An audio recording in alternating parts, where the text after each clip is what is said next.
ഇന്ന് നമുക്കൊരു മസാല ദോശയാണ് കേട്ടോ. അതിന് വേണ്ട കൂട്ടുകാരെല്ലാം ഇവിടെ വന്ന് ചേർന്നിട്ടുണ്ട്. ആദ്യമേ കറിയിപ്പിച്ചിട്ട് പിന്നെ നല്ല ടേസ്റ്റ് തരുന്ന നമ്മുടെ സവാള അപ്പു, സൗന്ദര്യം കൂട്ടി തരുന്ന ക്യാരറ്റ് കണ്ണപ്പ, ചോരയുടെ അളവ് കൂട്ടി സൗന്ദര്യം വർദ്ധിപ്പിക്കുന്ന ബീട്രൂട്ട് കിണ്ണപ്പ, എവിടെയും തള്ളി കയറിയുന്ന എരിയപ്പനും ഇഞ്ചപ്പനും, നമ്മുടെ ആവശ്യം കഴിഞ്ഞ് വലിച്ചെറിയുന്ന കറിവേപ്പില മൂപ്പെണ്ണ, പിന്നെ അത്യാവശ്യം വേണ്ടത് സ്റ്റാർച്ച് തരുന്ന നമ്മുടെ കിഴങ്ങൻ ചേട്ടൻ. ഇവരെല്ലാവരും കൂടെ ചേർന്നപ്പോഴത്തേക്കാണ് ഉദ്ഘാടനം ചെയ്യാൻ എണ്ണ ഒഴിച്ചത്. അപ്പോഴത്തേക്ക് നമ്മുടെ കടുകണ്ണനും പരിപ്പണ്ണനും കൂടെ എടുത്ത് ചാടി. അതിന്റെ പുറകെ കിഴങ്ങനൊഴിച്ച് ബാക്കി എല്ലാവരും കൂടെ എടുത്ത് ചാടി.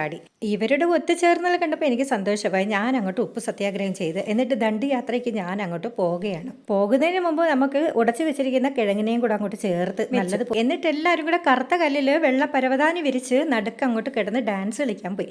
അപ്പോഴത്തേക്കാണ് അടുത്തുള്ളവർക്ക് ഇഷ്ടപ്പെടാതെ എല്ലാത്തിനെയും കൂടെ മടക്കി കുത്തി അങ്ങോട്ട് ശ്രേയസ് കോഫി ഹൗസിലേക്ക് കൊണ്ട് തട്ടത്തിലോട്ടിട്ടത്.